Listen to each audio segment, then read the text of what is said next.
Just kind of what are your thoughts about that? Did you expect it? Did it come out of the blue? Tell me that. I don't think you ever expect. I think a lot of times you try to go to work and do your role and do it to the best of your ability. And obviously, I was aware that the position was open and was hopeful. It's something that I believe a year ago when I came back, I kind of voiced that was my dream, was to be linebackers coach here. And so there was kind of a lot of unknown going through those few weeks and going on the road and recruiting for the first time and all of that, actually in person and doing that stuff. But I felt pretty confident that I'd done the best job I could have to prepare myself for the opportunity, and just grateful that Coach Day believed in me. James, you're known as kind of a recruiter already. What did you learn about yourself as a recruiter from finally being able to go on the road? A lot of logistics. You're trying to figure out. I mean, ever since I was young, I've always, I think it was because of my dad, I always wanted to be on time. So really, that was, to be honest, that was the first thing that popped to my mind. If I told a coach I was going to be there at a certain time, I wanted to be early or on time. And you're just trying to map out how many schools can you see within a certain amount of time, and trying to prioritize what players you wanted to see, in those time periods as well. So I thrived on the opportunity to meet these players, their coaches, the people who are important to them in person. It's one thing, I think, to do it over the phone. It's another thing to be able to do it in person and let them see you and face-to-face, I think, is a lot more impactful. So I was grateful for that opportunity and look forward to continuing to do it. Do you feel like you proved yourself during that time as somebody who, they needed to promote? I hope so.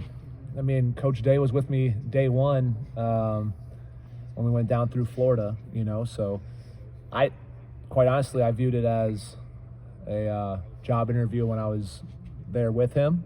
I knew I was going to be presenting to a couple of the guys kind of what we offer, but thankfully it was guys that I had previous relationship with and was really comfortable with.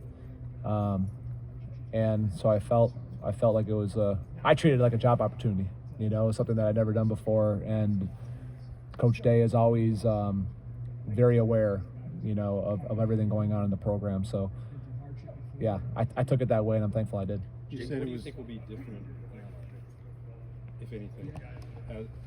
We know that you had a pretty active role last year as that veteran assistant. Yeah.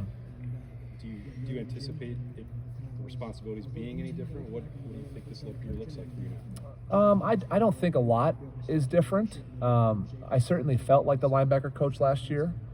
I think the guys would have said the same thing. It's the little things to me that, maybe not doing some things in the breakdown, that a graduate assistant does. Being able to have my own office is, to be honest, like when you're meeting with the guys, and we were kind of meeting in the defensive staff room, and everyone's trying to get ready for practice, right? So people are walking in and out, and I think just having my own space, that's something that it's a little thing, but something I'm looking forward to, definitely. And so I think for me, it's all those, just knowing that the title brings that's your, like, those are your guys, that's your room. And there's a lot of responsibility with that, but I cherish that. Where'd you work out? You sat down here last year and you talked about everything you learned in that first year with Marcus and coming here. He's like, well, now what? Yeah. What's the difference in you as a coach after year two? Man, I think a lot of it is, I think I spoke about it last year. It's teaching progression is one thing. And now, thankfully, being in the same scheme for 2 years in a row, I think will be very beneficial. Year one at Notre Dame, you're learning how to teach it, and you forget what young college players don't know. And then coming over here, a lot of it was trying to learn what Knowles was, not only his scheme, but how he wanted it to be coached. And now understanding the scheme and kind of what it is, you can just dive deeper. And so I'm really excited about it. I'm looking forward. It's a big spring for our guys, with Cody and CJ and Gabe Powers and Arvell Reese. So there's a lot of guys that are going to be fighting for playing time. I think Cody's really the only one with starts under his belt. So it's a big spring for a lot of our guys. You said you didn't have an office. Where did you work out of last year? With all the other, we call it the patch, with all the other the guys, you know, with all the other support staff. We're all, I don't even know how many of us are in there, but we all sit in the same room and all have our own computer, and got the Describe job what done. the patch is like. What does that look like? Well, there's no windows, so it can get pretty. You have no idea. You have no idea what time of day it is, which sometimes can be a blessing. But it's. I tell you what, though, there's a lot of good camaraderie in there. A lot of great guys in that room, and it could be really funny at times. I'll tell you that much. How many guys were in that room? Let me count. Hold on. 1, 2, 3, 4, 5, 6. 6 guys. 6 guys in the office, and that's just when we're in there in the. What I used to say, the real coaches are off in their offices, and now when everyone convenes, you got quite a few guys in there. Do you feel like you have more of a voice now than you did a year ago? You understand what I'm saying, Jay? Yeah, I do. I You think. feel more comfortable about speaking up. Yeah, and I think early on, when I came back here, I was very aware of that. I being a former player here, I didn't want anyone in the building to think that. I'll put it this way, Tim. I wanted to work for everything, if that makes sense. I didn't want to come back, and I think sometimes there's a stigma with former players because sometimes I think some of them have been that way where they just expect things handed to them. I didn't want that to be the case. I wanted to work for everything, and so a lot of times I would just absorb a lot of information. As the season went on, I felt a little more comfortable expressing stuff, but now that the title is what it is, I think you got to speak up when you see things a certain way, and whether that's scheme-wise or technique, whatever it is. Yeah. And look, I think a lot of times last year I agreed with a lot of what we were doing. I think we had a lot of success on defense. So, Like Austin pointed out though a minute ago, I mean, these guys, they listened. They were impressed by you. What do you think you brought last year that you look back on, just in the play of linebacker or whatever, that you can put your finger on that maybe kind of impressed Ryan as much as your recruiting prowess? well, I hope there's a certain intelligence that I brought. And I've talked to Cody Simon about this, Tommy Steele, all those guys, but I think there's a certain way to go about preparing, not only for practicing, but for the game and how you see the game that is very unique. And so I try to bring a perspective. I mean, it's one thing to go through and learn how to coach technique from clinics and all that stuff. And then when you go out there and live it, like I was blessed to do, you kind of realize what works, what doesn't, what looks really good in practice, and what doesn't actually apply. And I'm constantly trying to reevaluate what I'm teaching these guys, because there's a lot of things that I've been taught that I'm like, this doesn't work. And then there's certain things that will work for certain players and won't. There's certain skill sets that maybe a Gabe Powers has that CJ Hicks doesn't have, and vice versa, right? So you're always trying to cater your techniques to the room as a whole, but also to the individual. And I just think playing gives me a perspective of, I also know mentally and physically what these guys are going through. I know what plays are realistic to make and what aren't. And I think the guys appreciate that, because I know Tommy and I have talked about it, where he just felt that having the perspective of someone who has done it before at the level that I was blessed to do it at, just kind of gave him that when I would say something, it carried some weight. James, is there a chance that Sonny Styles could join your room? Maybe a better question for you in spring, but is there a chance Sonny's going to move down to linebacker? I think that's a question probably above me, but I think Sonny has such a rare skill set in the sense that you saw it a little bit where he would play kind of the overhang last year. You didn't really know what he was. Is this a safety, right? Or is this more of an outside backer? Is he an old school Sam, to use those terms? He's just so versatile. And so I think there's a lot of different roles that we can kind of put Sonny in to kind of bring out the best in him. I think with his body size and his age, when you try to project him forward, he's kind of in that Isaiah Simmons mix, if you remember that name, where you're like, what really is he? Is he a safety? He's just a weapon. And so I think that's something that we have to kind of evaluate this spring, is kind of where to put him to not only best suit what we want to do as Silver Bullets, but also what's best for his future. You mentioned CJ Hicks and Gabe Powers. What do they need to do entering their third year to get on the field a lot? They just got to play. And I think it all comes down to consistency. consistency breeds confidence. So, if you want to, put your stake on a position, you got to do it day in and day out. And I think, the vision that I have for our room is hopefully we come out of this spring to where we have at least 4 guys that have earned the right to play. That's my hope. And I don't know if that'll happen, but what I mean by that is, like, I thought last year we had 3 guys that earned the right to play. I thought with the way Cody Simon prepared during the spring and then in the fall, quite frankly, looking back, I wish I would have played Cody probably a little more. Last fall, he earned it. So I think when you look at it, it's okay, do we have 4 players, maybe 5, that can earn the right? Because if you play well enough, the season's going to be really long with this 12-game playoff, right? So you're looking at, 16 games or something? So we're going to have to rotate if we have the ability to. Now, if only 2 guys show up and prove that they're trustworthy, then 2 will play. But I hope that we have a room that is reflected kind of what Brian has in his room, where it's guys are constantly iron sharpening iron, trying to claw for the field and for playing time. And I hope that's what we can have, not only exiting the spring, but heading into fall camp. It seems like you were on the field already last year with nose up in the box. I think the way you just put it, you were in charge of a lot of the rotations out there on game day. That being the first time you did it, now it's your job officially now. Just what did you learn going through that process last year on game day, and what you liked about the way you handle things, what you did? Yeah, well, I'll tell you what, another thing I'm excited about when you're a full-time coach is not signaling. It's stressful, man, and obviously for big reason with a lot of the well-publicized stuff that kind of went on around signaling in our conference. I think it's very stressful. And when you're trying to come up you're talking about week after week changing signals. That took up a lot of your time.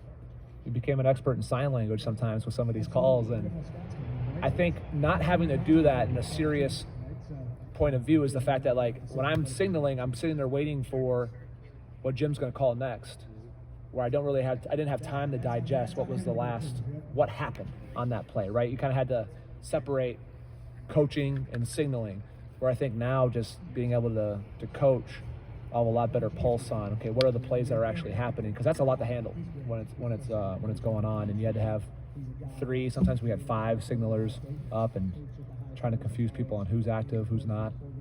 But I think also, this spring, for instance, like, you have to think about it, like, does Cody Simon need a lot of reps? I don't think so. I think there are young players who need to make a lot of mistakes, because I think some guys learn from making mistakes. And if you don't give them the opportunity to make a lot of mistakes, will they really truly grow?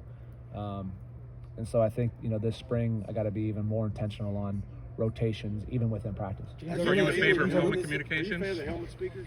I love the helmet speakers. I mean, you Yeah. play with that, right? I'm trying to. I played with it. Now, you're still going to have signals because of tempo. And you can imagine in the shoe, if the crowd's getting into it and it's second down, they go tempo on third down, you can communicate it in. Now, it depends on, is it just the mic, or are they going to let the mic linebacker, or are they going to let the whole defense have a lot of that has to be ironed out. Because in the NFL, it's the green dot. It's one guy. So you would get the call, and it'd be on you to signal it or yell it to everybody else in the defense. Which I know during the bowl games, some of the teams had it where the whole defense would have the mic.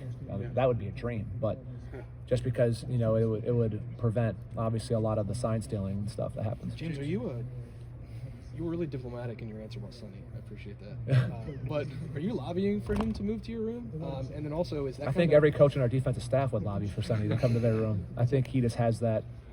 He has that versatility and that skill set. Is that kind of up to him and Mick at this point, and then he shows up in the spring and you reevaluate what his size is, or like, how does that process look for you? Because obviously, I think it's a combination probably of everybody. I think it's probably Coach Knowles and Coach Day talking about. I think there's a balance of what's best for our defense and what's best for Sonny's future. He's a big human, and when you look at his body size, I think that he would excel, obviously, as a linebacker. I also think that he has a unique skill set to where he can play out in space like he did last year. So I think it's just trying to figure out, what does Sonny want to do? What do we think is best for the Buckeyes? And also with his future. James, what do you want to see from C.J. Hicks? He obviously was a 5-star guy. Yeah.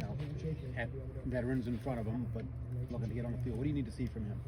I think just consistency, to be honest with you. CJ has all the potential in the world. He does, and I think sometimes he's just got to cut it loose and go play.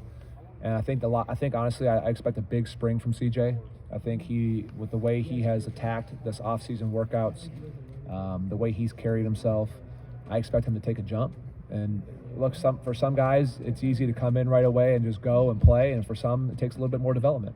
But I think CJ's getting to a point where hopefully this spring there's a lot of growth, and maybe some of that will come with just the fact, hey, this position is for the taking, right? And I think some guys thrive on that, and we'll find out kind of how he reacts to it. But I'm a big fan of CJ Hicks. I always have been, because I think, like you said, he has such a raw and rare kind of skill set to where he can just physically, he has so many traits that you love, at the linebacker position. What about Gabe Powers? Where do you see him fitting? Yeah, Gabe looks good as well. And I think Gabe last year, I can't think of players.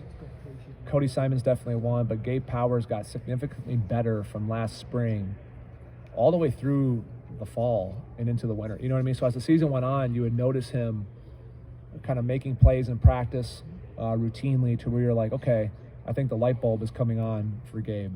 And so I can't speak enough when you talk about those two and talk about Arvell Reese, how big this spring will be for them, because it's an opportunity.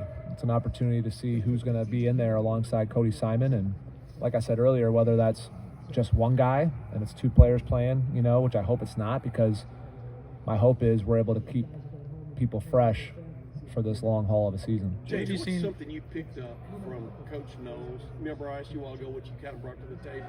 What is something you picked up last year that, that you could tell there was experience there, it was coming from it, that you've added to your tool belt, so to speak? Yeah, I think seeing how Jim calls a game and his thought process is fascinating, because he really is brilliant with how, when you go back and self-scout on when he made certain calls against certain formations, and you're like, my goodness, this guy is on, with what he's deciding to call. I think just being with him, Tim, for the whole year, you got to see how he approached the game. You got to see kind of his expectations. And then I think with someone like Jim, when you don't know, you got to ask a question on kind of like what he's looking for. Yeah. But I think you just, in year one, when you're getting to know somebody and you're working with them, and then now it's like, okay, I know what he expects. And so I think there's just experience that has been very fruitful, and I think I'll be better for it this year, having been through a full season with him. James, does the jack position exist? It does exist. Is that something that's a part of your room? Is it something that CJ, Arvell, Gabe have an opportunity to work into? I mean, you're selling two guys playing, right? But then there's this nebulous third opportunity. Yeah. Is that yours? I don't think it's. You mentioned Arvell, CJ, Mitch Melton probably is another candidate. It's definitely a part of our scheme. We didn't use it last year, but 2 years ago they used it a lot. And as we go through and we self-scout, we're trying to figure out, hey, what are we bringing to the table for this season? So to be honest with you, we haven't gotten to those conversations yet about kind of that or who will coach it, but I think it's something that's definitely unique to Jim's scheme, and I think can be very beneficial for us. But you always weigh, I guess this is something to ask Jim, is you always weigh, hey, we have all this stuff in the system, and how much of all of that do we really need versus what do we actually do really well so our guys can play really fast. And there are some times where you need a lot, and there's sometimes where you don't need much. You can just go play. And I think that's for Coach Knowles to decide. I know it's about your voice as far as the expansion of your role. Yeah. Before you even were here officially, there was before you were in the building, you had input on a guy or two around the country that would get offered by Peyton Pierce, for example. How different is your voice now in recruiting than it was a year ago? Is this you're choosing the linebackers that you want to recruit, or is this still Yeah, I think yes. So when you go in there and make the board, you're ranking them the way you see them. And Coach Day has always said that, you're the head coach of your position. You're the one in charge to each of us. And so with the title comes that responsibility. So I think the reaction, I'll tell you what, it's nice to be able to tell them now that I am the linebacker coach. I don't just coach the linebackers because there's a difference there. I've had that used against me over the last year, quite honestly, to where parents or recruits have said, essentially, like, how do I know you're going to be there? I won't name names, but other schools have said, hey, he's not even going to be there. He's going to have to leave to get a full-time role. And so you kind of have to navigate that. Not anymore, thankfully. But I mean, when you're here, you don't, like, I try to be an ambassador of Ohio State. I love this school. It's changed my life. It's done wonders for me and my family. To play here, recruit your position at the school you went to, at the place that you love, it's so natural. And so, you know, when you're explaining it to people, like, I'm sure there are some coaches who have to come off as car salesmen, like, there ain't none of that because I've lived it. And I think that's a huge benefit when you're talking to young people, trying to convince them to come to your school. It's like, this is what it did for me. And the fact that I'm not from Ohio, I'll give another, that's a whole other perspective when you're talking to kids not from Ohio. But now that I've been through here and the brotherhood has obviously accepted me and Buckeye Nation is so incredible, it's like, there's a reason why I'm here, because I love this place. And I want to raise my girls around this place because of how special it is and how it changed my life. And I know it can change all these other young men's lives. So not the other side of the ball, but what's your fondest Bill O'Brien memory in his tenure here? I didn't really even get into it much with Bill O'Brien when he was here. I wanted to bring up the fact that I think when I was with the Saints, we practiced against him when he was the head coach of the Texans, and what I think is the hardest practice I've ever gone through in my life. I consider myself really, like, I was an effort guy. The whole, like, 4 to 6, A to B plus 2, like, that's me. I can live that all day as a player.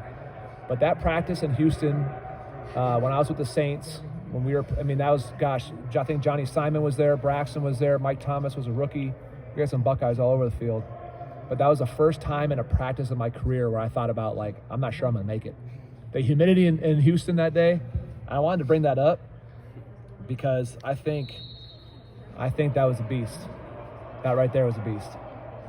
Now, your first recruiting visit, or your first, when you were there in front of Ryan, did you practice that overnight? I mean, you know, your spiel. No, I didn't. How did you prepare for it? Because you knew you were auditioning. You know, Tim, I didn't. I think I was so comfortable in the respect that I knew the players that I was going to talk to. I had relationships with them. I knew the material that I had to present, and so I was just ready. I wasn't anxious. There was no nervousness about it because a lot of it was just talking ball with them, and that comes second nature to me. So being able to sit there and explain how I can help each of those young men develop and become the best version of themselves, not only as football players but as young men. I think that there wasn't some kind of, like, big study session that needed to happen because it's just talking ball. You've always been a great guy to talk to. I mean, just because I've known you since whatever. Did those years you spent on the radio, did that help even more to converse? You understand what talk about when even you don't have something to say to come up with something to say. Yeah. Well, my wife always says that I have no problem just talking. She says I'm the talker in the relationship. So I think just finding conversation. Look, in recruiting, if you enjoy people, it's really, I think it's easy. You're trying to get to know everyone. And you're trying to figure out who are the decision makers in a lot of these kids' families or friends, coaches. And you're getting to know them. And if you keep getting to know them in an authentic manner and build a relationship over time, I think it works out well for you. If you just go through the motions and all that, I think that's where people can get in trouble from my short time in doing it. So you just have to be intentional, pay attention, and take interest in these young people. And I think, the more, it's just like anybody. Like, at first you might talk to some people, they're quiet, and you keep talking to them, they get comfortable, and they open up. It's the same way in recruiting. You may have answered this a little bit ago, but you had a successful career. You probably don't need the money. Why do you want to do this? I mean, you had a radio job, it's pretty cushy probably. I mean, what is it, the passion about this that makes you want to put in the hours and do what you want to do? Yeah, I think, when I retired, I think for about 8 months, Bill, I thought about it's a really hard moment when you watch film and you're like, okay, I need to do X, Y, Z. And then it dawns on you, my body can't do X, Y, Z anymore. That's hard to come to grips with when you love the game so much. And so since 4th grade, I've been told when practices, what lifts to do. Your life's kind of been mapped out around this game that you love and you're obsessed with since 4th grade. For 8 months, it took me a while to really, I don't know if bitterness is the right word, just almost like a frustration that you couldn't participate in the game you loved anymore after I decided to retire. And so I tried to figure out like what else really interests you. And it dawned on me after 8 months, like your love is football. Like your major was football. Like, yes, I have a degree in communications. I used it doing radio and TV, but my first love has always been football. And so I felt like the PhD was in that. And so it was like, okay, at first that's why I got into media. I wanted to be around the game. And then once I was in media, I felt myself getting fired up whenever I did the coaches interviews. And I just asked myself one off season, I'm like, I think I was getting to be 35 years old. I'm like, if you don't jump into this, you might look back and really regret it. And so once I jumped into it, I knew it was the right thing to do. I think a lot of it is because I love young people, so I want to see young people get to live their dream out like I was able to. I joke all the time, there's a 3-star from Minnesota, but really like my singular focus was just, I'm gonna keep playing football until they don't let me anymore. And when you come to a place like Ohio State, whether you're blessed to play 5 years here and that's it, or whether you're blessed to play 10 years in the league, like this town and this fan base, if you treat it right, will take care of you for life. And it becomes your family.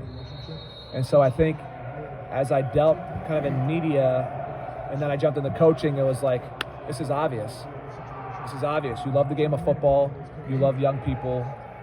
And I felt the coaches that I played for, Luke Fickell, Jim Tressel, Steve Spagnuolo, the Chiefs, they were all great developers of men as well. And probably the 3 most impactful men in my life outside of my father. So the thought that I could hopefully be that to somebody else, I think is what gets me up every morning. You know, and I tell a lot of these recruits, like, yes, I want to be there with you in the green room when Goodell calls your name, right? Like that's, a lot of these kids want to get developed. But I also hope that these men call me when they decide to get engaged someday or get married and they're like, hey, coach, I want you there. Because that's the kind of relationship that I had with Luke Fickell.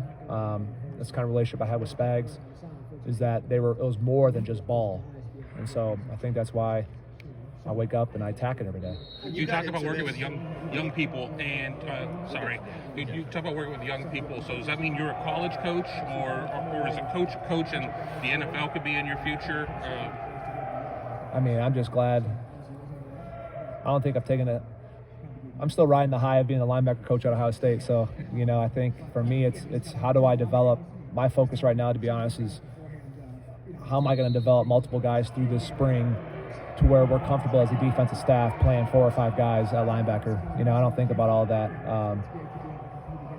Wherever my feet are, I just want to be present to helping those around me, you know, and impacting not only guys in my room, to be honest, but also, you know, whether it's talking trash to the DBs, because that's all they do, you know, it's talk trash every day. You know, it's kind of working around those relationships with everybody on the team, you know, and just trying to be a positive influence in the locker room. When you got into this 2 years ago, did you think this would happen this quickly, that you'd become the first coach of Ohio State? I was hopeful. I didn't know. Like, you never really know, because what I've learned, you know, from getting into it is that there's a lot of moving puzzle pieces, right, that need to happen, right? But as things kind of started to go, you know, towards the end of the year and moves started to get made, I was hopeful. But if you would have said 2 years ago that, hey, within 2 years you'd be the linebacker coach at Ohio State, I'd probably say it was a long shot, not from a credibility standpoint, I think more so from the dominoes that would have needed to fall to kind of make it happen. So I'm just grateful that those dominoes fell and that I'm here and I've been given the opportunity. And you mentioned Brian before. Does he inspire you as someone who kind of took a similar path to where he is now? Yeah, and in all honesty, I mean, there was a call from Heartline when I was at Notre Dame that was inquiring about, you know, coming back, you know, and I've always kind of talked to Brian about it as he developed in his coaching career, and you see kind of where he's at. And I think, you know, when you have a receiver room like he has, where he's consistently convincing the top wide receiver recruits in the country to come to a room that is already full of the top wide receiver recruits in the country, Like, that takes a certain mindset that he's developed. But it's not just because he's recruiting the best kids, he's recruiting the right kind of kids as well that are willing to compete and push the room forward. So I think, that's a good example, I think, for all of our position rooms to kind of try to emulate. Hey, James. Yep. Minnesota State High School Hockey Championships getting ready to start. That means we've got a video about 3 weeks away of the all-hair team. Yeah. Can you talk about your flow as a high school I had a hockey nice player? flow. I had a You're flow solid. back in the day. You had to get in the shower in the morning, put a ball cap on. I have straight hair, so I had to try to wing it out of the cap, and then the wings would die by period 2 in school. But I retweeted. Did you see what I retweeted the other day? No. The Trojans beat the Hornets at Braemar Arena, which I had one of my sickest goals at a sweet backhand. I was on a power play. I came from below the face-off circle. The goalie tried the poke check, missed, boom, went backhand, top shelf. I remember skating over to Edina's student section, jumping up on the glass, shaking it. I mean, those are good memories right there now. When you win at Braemar Arena, those are good memories. James, thank you very Yep. much. Thank you, James.